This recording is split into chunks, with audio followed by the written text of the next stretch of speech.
akan berkata kepada Tuhan, tempat perlindunganku dan kubu pertahananku, Allahku yang percaya. Sungguh, dialah yang akan melepaskan engkau dari jerat perangkap burung, dari penyakit sampar yang musuh. Dengan kepaknya ia akan melindungi engkau, di bawah sayapnya engkau akan berlindung. Kesetiaannya ialah perisai dan pagar tembok. Engkau tak usah takut terhadap kedahsyatan malam, terhadap panah yang terbang di waktu siang, terhadap penyakit sampar yang berjalan di dalam gelap, terhadap penyakit menular yang mengamuk di waktu petang. Walau 1000 orang rebah di sisimu dan 10.000 di sebelah kanan, tetapi itu tidak akan menimpamu. Engkau hanya menontonnya dengan matamu sendiri dan melihat pembalasan terhadap orang-orang fasik. Sebab Tuhan ialah tempat perlindunganmu, yang maha tinggi telah kau buat tempat perteduhan. Malapetaka tidak akan menimpa kamu, dan tulah tidak akan mendekat kepada kemahmu. Sebab malaikat-malaikatnya akan diperintahkannya kepadamu untuk menjaga engkau di segala jalanmu. Mereka akan menatang engkau di atas tangannya, supaya kakimu jangan terantuk kepada batu. Singa dan ular telur akan kau langkahi, engkau akan menginjak anak singa dan ular. Sungguh, hatinya melekat kepadaku, maka aku akan meluputkannya, aku akan membentenginya, sebab ia mengenal namaku. Bila ia berseru kepadaku, aku akan menjawab. Aku akan menyertai dia dalam kesesakan, aku akan meluputkannya dan memuliakannya. Dengan panjang umur akan kukenyangkan dia, dan akan kuperlihatkan kepadanya keselamatan daripadanya.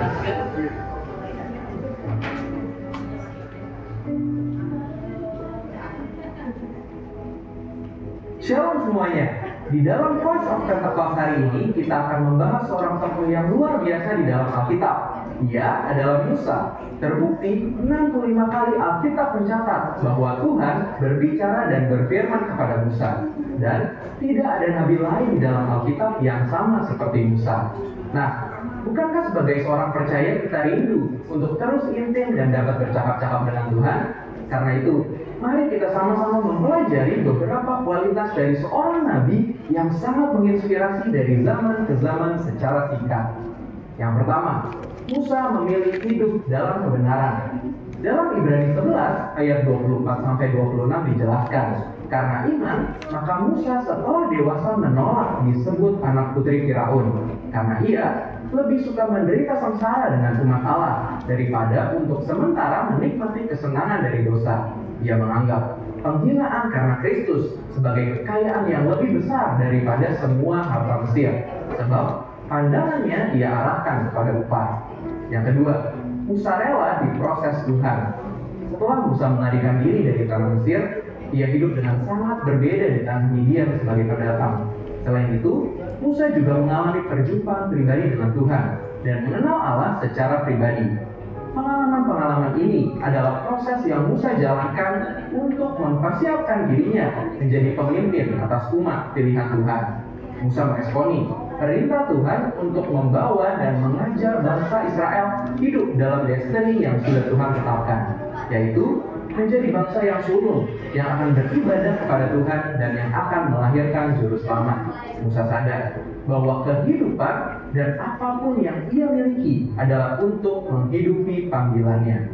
Yang ketiga, Musa taat penuh kepada Tuhan. Ketaatan adalah suatu ciri khas kepemimpinan dan gaya hidup dari Musa. Saat ia menerima perintah atau firman dari Tuhan, ia akan sampaikan kepada banyak orang, dan setelah itu ia pastikan agar perintah itu dilakukan dengan baik. Dalam berbagai kesempatan, Musa hanya mau mengambil tindakan jika memang Tuhan perintahkan demikian. Ini adalah suatu sikap penundukan diri yang luar biasa kepada Tuhan. Musa selalu menempatkan Tuhan sebagai pemimpin utama atas bangsa Israel, dan ia sebagai hambanya.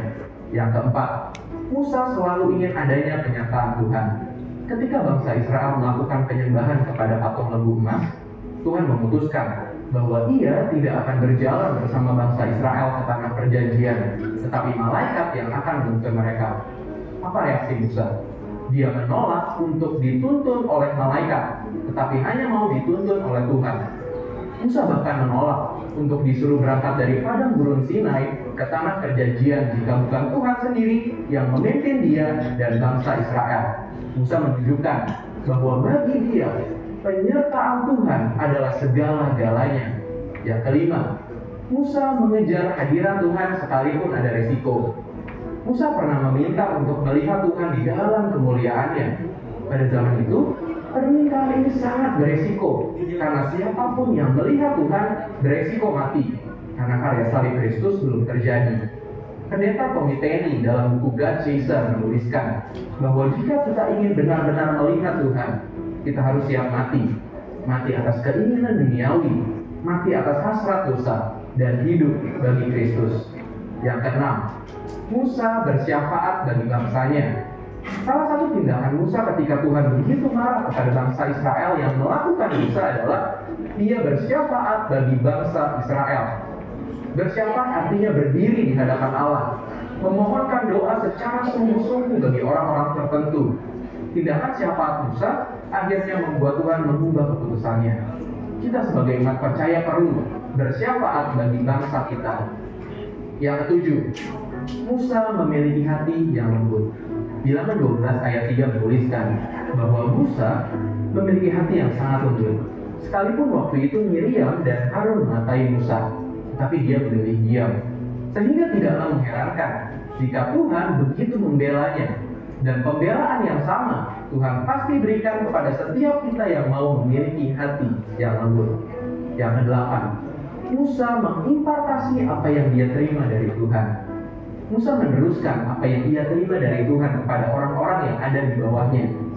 Musa mengajari Yosua semua hal yang telah ia terima dari Tuhan, termasuk mengimpartasikan keperluan roh untuk mempersiapkan Yosua menjadi penerusnya. Jadi, kita sudah mendengar kualitas Musa yang patut kita contoh. Kita percaya saat kita melakukan apa yang Musa lakukan, maka kita pun akan menerima berkat yang sama. Saudara, untuk penjelasan lebih lengkapnya dari tim teologi kami, jangan lupa buka link yang ada di atas atau scan QR code yang tersedia. Tuhan Yesus memberkati.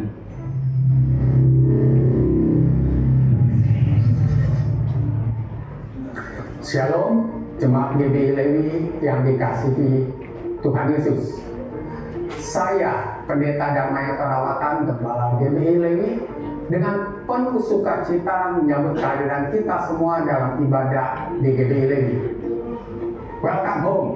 GBI Lewi adalah rumah bagi kita semua. Dan saya percaya kita semua akan bertumbuh di GBI Lewi. Saya mengajak seluruh jemaat untuk terlibat secara aktif dalam seluruh kegiatan di GBI Lewi, di antaranya ibadah full dan ibadah kategorial yang ada.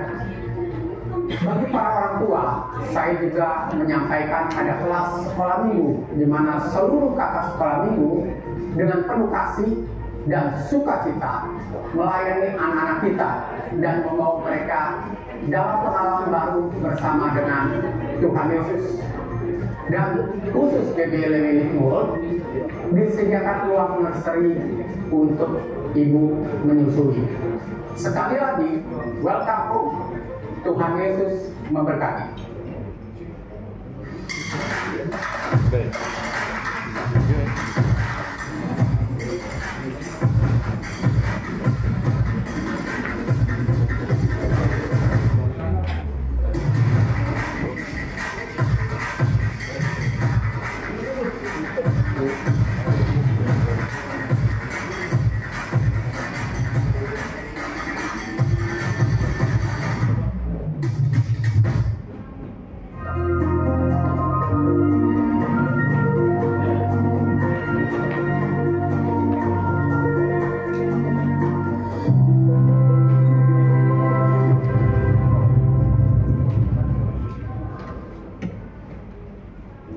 Salam Bapak Ibu.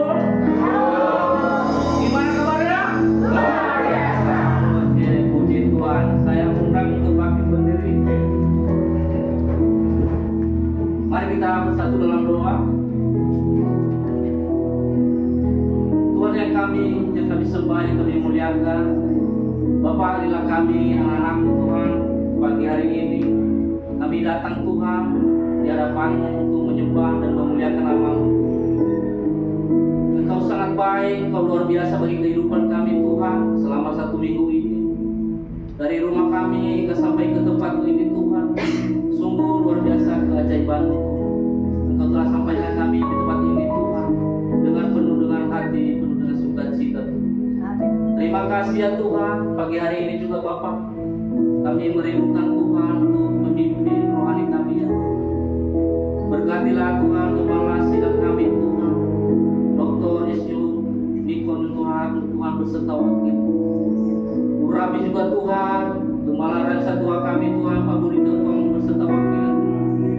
Begitu juga Tuhan, Gembala Levi Tuhan, Engkau urapilah Bapak, Padar Mayanto Tuhan, beserta ketiga wakil. Amin. Bapak kami percaya hamba-hambamu ini, pakailah mereka lebih dasar lagi Tuhan, untuk mengasihi Engkau.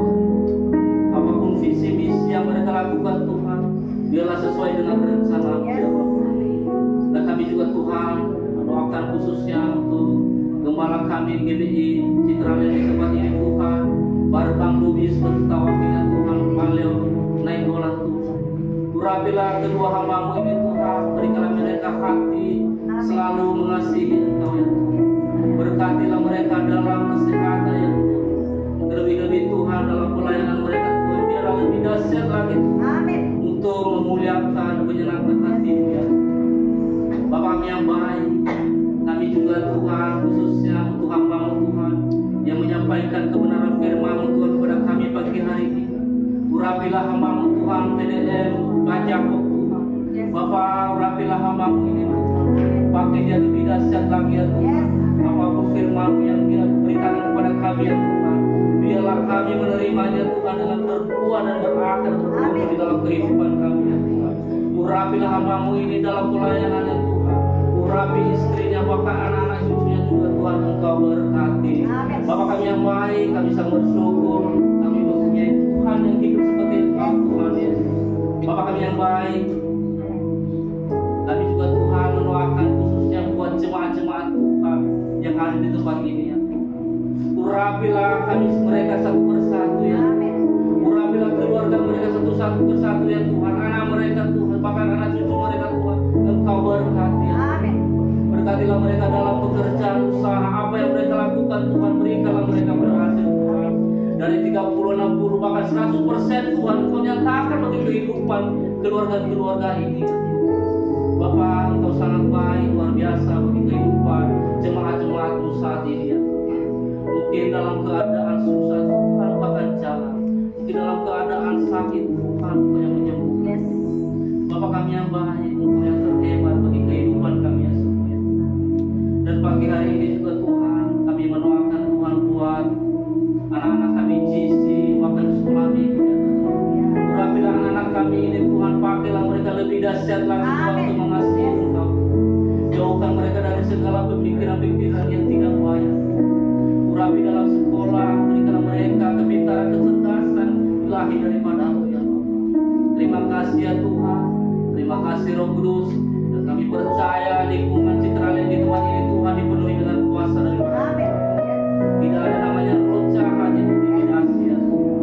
Kami percaya ibadah kami pada hari ini Tuhan, ibadah yang sejati ya. Amin. Bapak, inilah kami, inilah doa kami Tuhan, dan sebentar lagi kami akan memuji dan memuliakan nama-Mu. Biarlah Tuhan puji-pujian ini Tuhan selalu menyenangkan hati. Yes. Maka kami semua menerima kuasa ilahi daripada-Mu ya.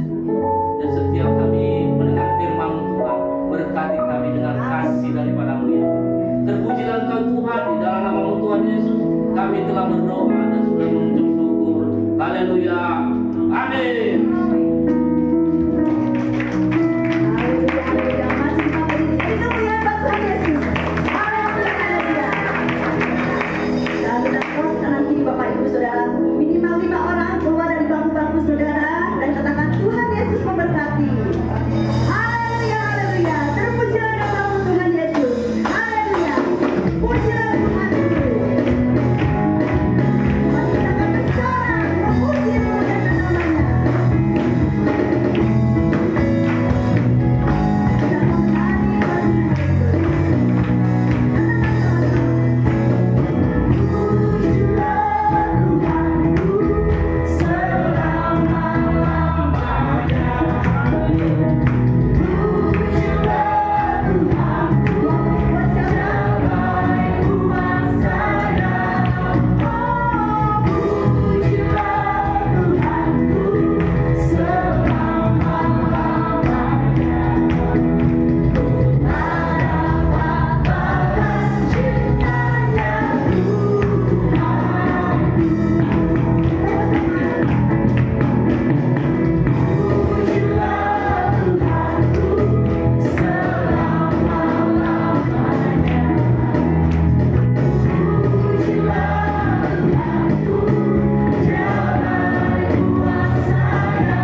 Saya melihat wajah-wajah yang penuh dengan sukacita. Apalagi bapak-bapak pekerja ini semangat banget nih. Makanya bersukacita. Tuhan disenangkan dengan pujian kita. Tuhan disenangkan dengan penyembahan kita. Amin. Silakan duduk dalam hadirat Tuhan. Sebentar kita akan memberikan persembahan. Namun sebelumnya, bagi bapak ibu yang baru pertama kali hadir bisa lambaikan tangan. Oh ada.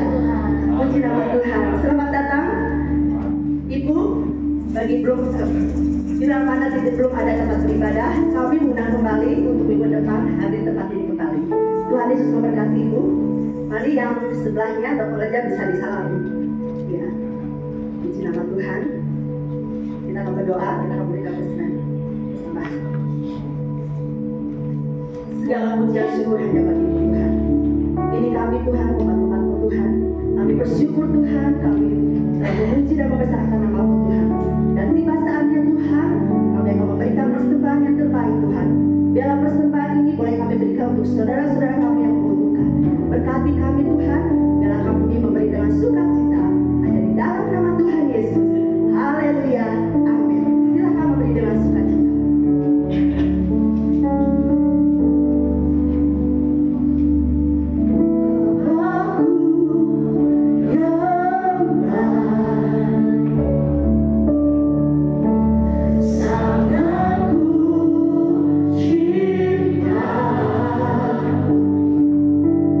Kasih-Mu padaku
besar dan kuasa-Mu juga besar bagi setiap kami yang percaya. Haleluya. Dalam nama Yesus kami berdoa. Amin. Lalu silakan duduk. Oke, kita langsung masuk topik di bulan November. Waktu untuk merefleksi dan memuji kebaikan Tuhan. Saudara, kekristenan adalah soal hubungan